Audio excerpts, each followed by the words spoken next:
Hi you guys, and welcome to today's video. I just want to thank you guys so much for the involvement on yesterday's video. There was a lot of views, a lot more than I expected, and some comments on Facebook as well. That was pretty fun to see. So thanks for checking that out. I'll leave a link in the description because some of the content from today will pertain to that. So today we're talking about an emergency fund. What is it, why you need it, and how to jumpstart that today. So, what is an emergency fund? An emergency fund is a sum of money that you guys keep on the side away from your bank account, typically in like a high yield savings account, um, with which you can use to cover your monthly expenses. So, your emergency fund typically ranges between 3 and 6 months of expenses. Right now, you might want to be aiming for 6 to 9 months worth of expenses. So the expenses that you want to include in this emergency fund when you're calculating it is your food, your water, your electricity, and your home, basically. That's like the four pillars there. So home could be rent or mortgage. Food, you want to cut out all sorts of eating out. What can you do with just groceries for a month? Electricity, again, you know, maybe be focused on keeping the lights off. Maybe be focused on, not running the heat as long. Those types of things. And then water, our water is included in the HOA, so that's part of our home technically.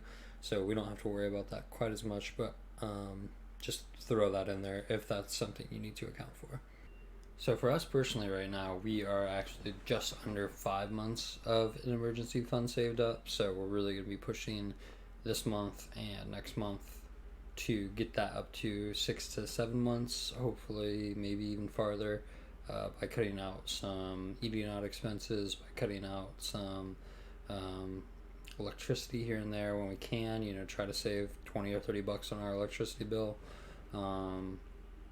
Doing small things like that, because the thing is there's so much uncertainty in the marketplace right now, and so this is why you need this emergency fund. As many of you already know, people are losing jobs, people are being laid off, with the hope that they can be hired back once all this passes, but you never really know how long these shelter in place orders are going to be in effect. I was actually just browsing Facebook um, a little bit ago, and somebody had mentioned that the state parks here in Oregon might be closed up through September. Um, that's how serious and severe this impact could be. Now, while we really hope it's 3 months and not six, it could be. And so that means for those of you who have been laid off, it could be 6 months before you are back on a stable and normal income. And so, I mean, that alone kind of explains it, is that you could be out of work for a long time, in normal day to day life, um, because this is happening during an epidemic of sorts. Um, so in our normal day to day life, you could still be out of work for 2, 3, 6, 4. I don't know why I said that backwards, but um, I'll just leave it in there. And you could be out of work for that long just anyway. So it's a good idea to keep this maintained even after this time period where it's just good to have a sum of money lying around for things that happen, whether it's car breaking down or you lose your job. So, or medical bills is going to be a really big one right now. I know that healthcare providers are working as hard as possible to really get us through this time and not price gouge and not do anything crazy like that for hospitalization. And I'm sure that there will be some government regulation at some point in the future if that comes into effect. So right now is probably one of the more important times for us to be building this emergency fund and to have it in place.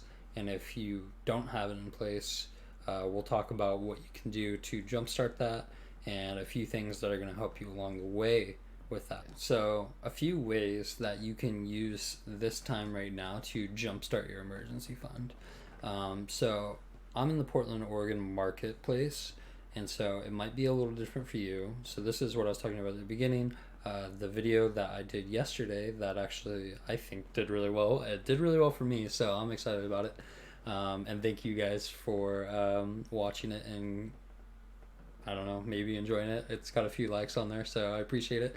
Anyways, in that video, I'm actually talking about Uber Eats and how much you can expect to make from it, and what the best times to drive are, and the best strategies are for doing that. So go ahead and check that out if you haven't seen that yet, and come back to this point in this video. So I was making on average actually $26 an hour before expenses. So probably 20 to 22 an hour after expenses. Now that is not common, so don't take that as like oh my gosh, I'm gonna make $20 an hour, I'm gonna make $30 an hour. I could probably get up to that point, in the market that I'm in and in the times that we're in. People are being really generous, which I cannot express enough thanks for doing that. And if you are in a position to be able to do that, thank you personally, because it helps us survive. So that's great. And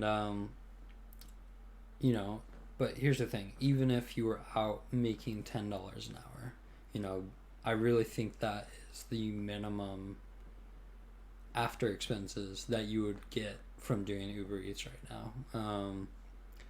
And I have a suspicion that it would be a lot more, but on a conservative note, this $250 emergency fund that you want to get in place in a week, it would take you 25 hours,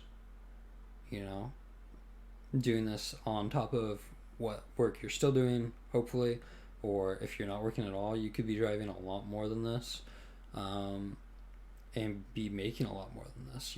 I made close to $250 in a little under 10 hours. With those numbers, you could easily be getting a emergency fund of $250, $400, $500 this week. And that's at my numbers. That might not be at your numbers, So if you are doing 25 hours and making $10 an hour on average, because you can only do it at a time of day which is less busy or is smaller orders. The way that Uber Eats kind of works is the bigger the order, the more you can make from it. So you get like a small percentage of the order fee as part of your delivery. And so if you're driving for breakfast, for instance, it's not likely that you're going to get a big breakfast order. You're not going to go and get 5 dinner plates, obviously, at breakfast time. So that's something to keep in mind, and something that I want you guys to understand is if you're going to do this, it might be different for your location or for the time of day that you are able to drive with the other work that you're doing. And so just keep that in mind going forward. Now, the other cool thing, and I'm kind of excited to talk about this because I get to participate in it, is that the government stimulus package. The government is providing a $2 trillion stimulus package, which Graham Stephan has a amazing video on. I'm going to link that in the description. I think it's definitely worth a watch. It gives you all the details on how it's working, how it's not going to hurt our economy, how it's not going to cause hyperinflation, and all of those types of things. So definitely recommend going and checking out Graham's video. He is a great YouTuber. I hope to aspire to be at his level of YouTuberiness someday. I kind of doubt that will ever happen because he's great. But anyways, I just wanted to go ahead and do a little more research for you guys than he did, just because it wasn't available at the time. The bill wasn't signed in place yet. So now, as of last night, it was signed by Congress, and so now it's being submitted to the president to be signed. And I wanted to break down the income requirements, the tax filing status, and all that you guys will need to receive the stimulus check and the amount that you can expect to get. So how much would you get? The stimulus payments are set at $1,200 for individuals and $2,400 for married couples who file joint tax returns. There's also a $500 payment for each qualified child, so a married couple with 2 children could receive up to $3,400. The full stimulus payment will be given to Americans with an adjusted gross income under certain thresholds, so their 2018 or 2019 tax returns, if the 2019 hasn't been filed yet.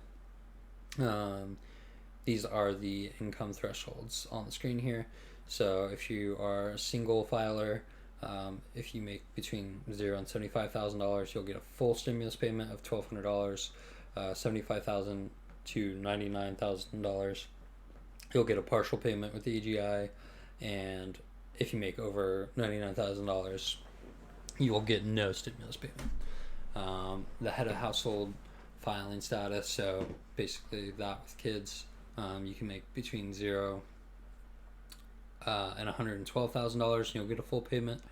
$112,500 to $146,500, you'll get a partial over that, nothing. And married filing jointly, $0 to $150,000, you'll get a full payment. $150,000 to $198,000, you'll get a partial, and over $198,000, you'll get nothing, which kind of makes sense. You should be fine at that level. So the other part of this program is that Americans with who rely solely on Social Security or other government benefits are eligible as well, even if they haven't been required to file a tax return.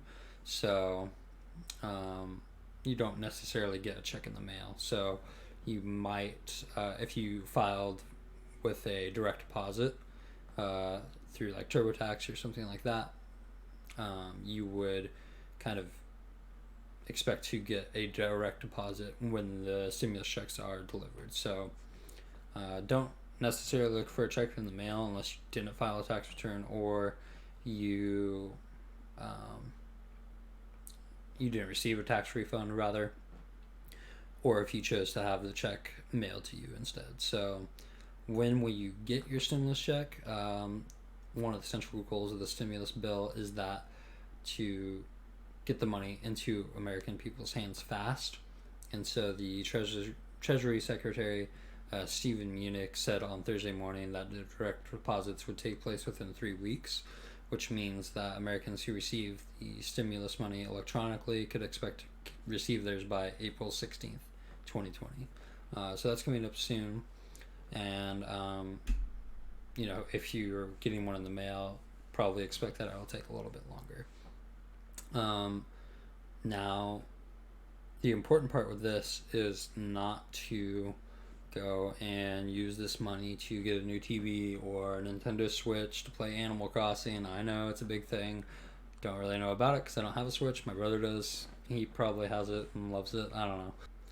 So it is to support people, right? It is to support these small businesses. It is to go out and buy things from small businesses and help them stay afloat, as well as if you've lost your job, to help you stay afloat, paying your bills. If you don't have an emergency fund in place, this is a great thing for you, because an $1,000 emergency fund is what Dave Ramsey recommends all the time. If you can build up $1,000 and then start paying off of debt, you would do that. Now, he recommends in this time that we don't necessarily pay off debt if you are in a volatile market. So stockpile cash as much as possible. Use this to build your emergency fund. For most people, a $2,400 check is only a month worth of expenses, with either a rent or a mortgage, groceries, utilities, all that. It's not going to cover much. So really use this as a way to just beef up your savings and add into what you've already got going and what you're going to use with either Uber Eats or another food delivery service if you'd like, to go ahead and just really build this emergency fund as fast as possible. That is like the number one goal for you guys right now, is to build this as fast as possible. It is more important than you could ever imagine. Last year we had a $4,000 car emergency. Um, Pretty much half the price of the car. It wasn't four. It was $3,300, but um,